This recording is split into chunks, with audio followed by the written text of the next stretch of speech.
दोस्तों, चीजें सस्ती से सस्ती मिले ये लालच किसे नहीं होता, लेकिन इसी लालच के चलते जान पर बनाए तो। नमस्कार दोस्तों, मैं हूँ संपर्क दीदी और आप सुन रहे हैं संपर्क पॉडकास्ट। आज के एपिसोड में हम सुनेंगे कहानी मुफ्त ही मुफ्त। तो बस अपनी कल्पनाओं के सारे दरवाजे खोल दीजिए और क्रिएटिविटी की हवा आने दीजिए।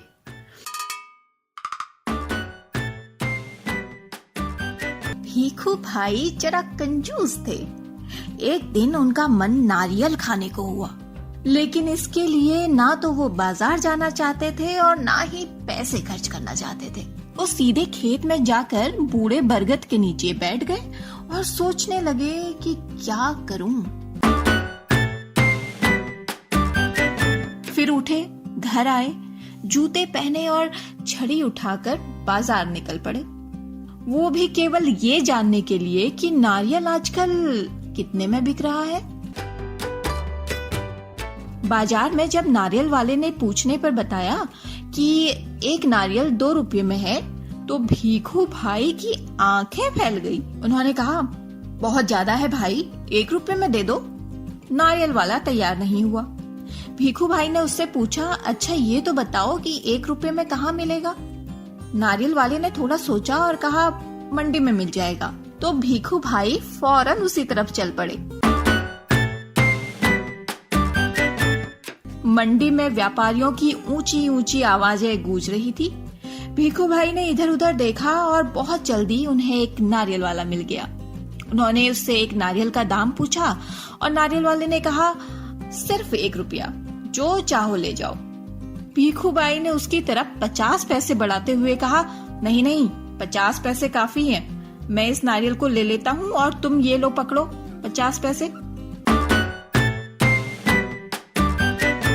नारियल वाले ने झट से उनके हाथ से नारियल छीन लिया और कहने लगा, हो सकता है बंदरगाह पे तुम्हें 50 पैसे में मिल जाए, लेकिन मैं तो नहीं दूंगा। भीखू भाई सागर किनारे चल दिए। उन्होंने देखा कि एक नाव वाले के पास 2-4 नारियल रखे हुए हैं। उन्होंने पूछा, एक नारियल कितने में दोगे? नाव वाले ने जवाब दिया, 50 पैसे में। भीखू भाई हैरान रह गए। उन्होंने कहा, अरे मैं इतनी दूर से पैदल आया हूँ, 50 पैसे बहुत ज्यादा है भाई, मैं तुम्हें 25 पैसे दूंगा। नाव वाला तैयार नहीं हुआ। हाँ, उसने भीखू भाई को नारियल के बगीचे में जाने की सलाह दी। उसने कहा, वहाँ आपको 25 पैसे में मिल जाएगा। भीखू भाई जब नारियल के बगीचे में पहुँचे, वहाँ के माली को देखकर उन्होंने पूछा, ये नारियल कितने पैसे में बेचोगे? माली ने जवाब दिया, बस 25 पैसे का एक। भीखू भाई को 25 पैसे भी ज्यादा लगने लगे।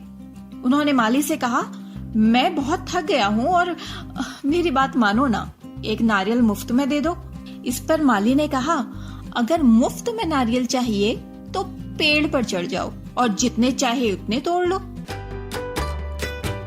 भीखू भाई बेहद खुश हुए। उन्होंने जल्दी जल्दी पेड़ पर चढ़ना शुरू कर दिया। बहुत जल्दी ऊपर चढ़ गए। फिर वे टहनी और तने के बीच आराम से बैठ गए। दोनों हाथों को आगे बढ़ाकर सबसे बड़े नारियल को तोड़ने लगे। अचानक उनके पैर फिसल गए। उन्होंने एकदम से नारियल को पकड़ लिया और उनके दोनों पैर हवा में झूलते रह गए। उन्होंने माली से मदद की विनती की और माली ने मदद देने से मना कर दिया। तो दोस्तों, ये कहानी मैंने कुछ टीचर्स को सुनाई और उनसे पूछा कि यही कहानी अगर वो अपनी क्लास में सुनाते तो बच्चे क्या मजेदार जवाब देते और उनकी कल्पनाओं में इस कहानी का क्या अंत होता। आखिर नारियल के पेड़ से लटके भीखू भाई की कोई मदद करेगा भी या नहीं? टीचर्स बच्चों के मजेदार जवाब बताते हुए खुद कैसे बच्चे बन गए, आइए सुनते हैं झारखंड के रिंकू जी की कक्षा के बच्चों ने इस कहानी का क्या अंत सोचा है। कि अब तो भीखू वहीं टंगा रह जाएगा, अब उसे कोई नहीं उतारेगा। हरियाणा के अनिल जी और गीता जी से सुनते हैं कहानी के कुछ और मजेदार अंत। भीखू भाई की टांगे लटक जाती हैं तो वो चिल्लाते हैं, बचाओ बचाओ, कोई तो बचाओ। तभी वहां सबसे पहला नारियल बेचने वाला गुजर रहा होता है। अचानक वो देखता है कि अरे ये तो वही भीखू भाई हैं। तो उस व्यक्ति ने पूछा, क्यों भीखू भाई, सस्ता नारियल मिला? तो कंजूस और लालची भीखू ने कहा, मुझे माफ कर दो, मैं आगे से कंजूसी नहीं करूंगा, लालच भी नहीं करूंगा, मुझे माफ कर दो। जब माली ने भीखू को मदद देने से इनकार किया तो भीखू बहुत परेशान हुआ।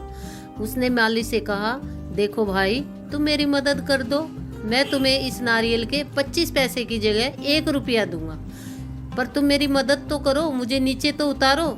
लेकिन माली ने बिल्कुल साफ मना कर दिया कि वो उसकी मदद नहीं करेगा, वो 1 नंबर का लालची इंसान है। चलिए अब सुनते हैं उत्तर प्रदेश की सरिता जी और उत्तराखंड की शोभा जी की कक्षा के बच्चों ने इस कहानी का क्या अंत सोचा है। माली ने उसकी मदद नहीं की क्योंकि माली समझ गया था कि ये सेठ बहुत लालची है, जो मुफ्त में नारियल पाने के लिए बिना सोचे समझे पेड़ पर चढ़ गया। इससे पता चलता है कि ये सेठ बहुत ही लालची है और हमें इतना लालच नहीं करना चाहिए। लालच कभी नहीं करना चाहिए, क्योंकि हम भीखू की तरह लालच में आकर किसी भी मुसीबत में फंस सकते हैं। लालच बुरी बला है। अब मैं कॉल करने जा रही हूँ हिमाचल प्रदेश के विल्सन जी को।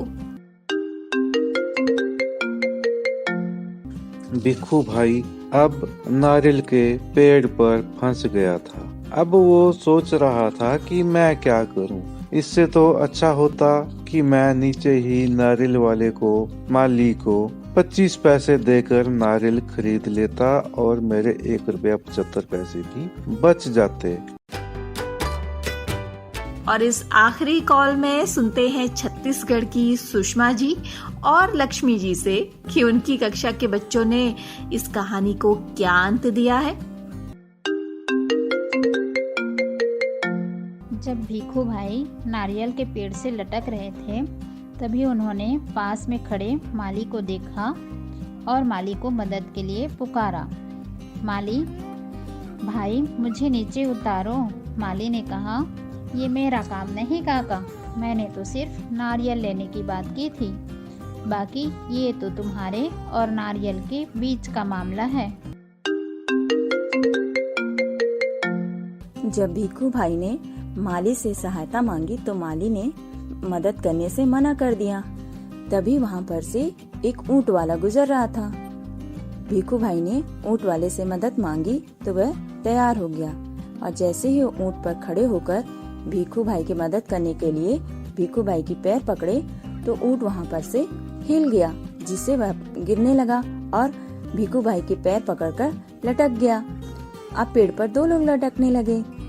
कुछ देर बाद वहाँ पर से एक घोड़े वाला निकला तो दोनों ने घोड़े वाले से मदद मांगी। घोड़े वाले ने उन दोनों को मदद करने के लिए तैयार हो गया और जैसे ही वह ऊंट वाले के पैर पकड़ा, जो घोड़ा था वह हरी हरी पत्ते खाने के लिए अपने आगे बढ़ गया, जिसके कारण घोड़े वाला ऊंट वाले के पैरों को पकड़कर लटक गया। तो ये थे कहानी के वो अंत जो बच्चों ने सोचे। तो सुनिए कहानी का अंत क्या है। जब माली ने मदद देने से मना कर दिया तो भीखू भाई ने देखा कि ऊंट पर सवार एक आदमी वहां से गुजर रहा है। भीखू भाई ने उससे मदद मांगी और वो तैयार हो गया। ऊंट की पीठ पर खड़े होकर उसने भीखू भाई के पैरों को पकड़ लिया। ठीक उसी समय हरे भरे पत्ते खाने के लालच में ऊंट ने गर्दन झुकाई और अपनी जगह से हट गया। नतीजा ये हुआ कि वो आदमी ऊंट की पीठ से फिसल गया। अपनी जान बचाने के लिए उसने भीखू भाई के पैरों को कस कर पकड़ लिया। इतने में एक घुड़सवार वहां से आया। पेट से लटके दोनों लोगों ने उससे मदद मांगी। घुड़सवार ने सोचा, मैं घोड़े की पीठ पर चढ़कर इनकी मदद कर देता हूँ, फिर वो घोड़े पर उठ खड़ा हुआ, लेकिन घोड़े ने भी वही किया जो ऊंट ने किया था। हरी घास के चक्कर में घोड़ा जरा आगे बढ़ा और छोड़ चला अपने मालिक को ऊंट वाले के पैरों से लटकते हुए। अब ऊंट वाला भीखू भाई के पैरों से लटका हुआ था और घोड़े वाला ऊंट वाले के पैरों से। नारियल के पेड़ से अब 3-3 लोग झूल रहे थे। घुड़सवार ने भीखू भाई से कहा, अरे काका कसकर पकड़े रहना, मैं आपको 100 रुपए दूंगा। उसके बाद ऊंट वाले ने कहा, और मैं आपको 200 रुपए दूंगा, लेकिन नारियल को छोड़ना नहीं। भीखू भाई 100 और 200 के चक्कर में कुछ ज्यादा ही खुश हो गए। खुशी से उन्होंने अपने दोनों बाहों को फैला दिया और इतने में नारियल उनके हाथ से छूट गया। इससे हुआ ये कि घुड़सवार, ऊंट वाला और भीखू भाई तीनों जमीन पर धड़ाम से गिर पड़े और दूसरे ही मिनट एक बहुत बड़ा नारियल भीखू भाई के सिर पर आ फूटा। तो टीचर्स, ये थी हमारी आज की कहानी। ये तो आप जानते ही हैं कि नई शिक्षा नीति यानी NEP में भी बच्चों को कहानियां सुनाई जाने की बात पर जोर डाला गया है। बच्चों को कहानी सुनाई जानी चाहिए, ये तो सब कहते हैं, लेकिन सवालों के शहंशाह इन बच्चों के लिए कहां से आएंगी हर बार नई कहानियां? और किसके पास है ये पिटारा? मेरे पास। जी हाँ, अब से मैं लेकर आऊंगी आपके लिए हर पॉडकास्ट में एक नई कहानी। ये पॉडकास्ट आपको कैसे लग रहे हैं मुझे जरूर बताइए, और हाँ, मुझे जरूर बताइए कि इस कहानी से आपको क्या सीख मिली।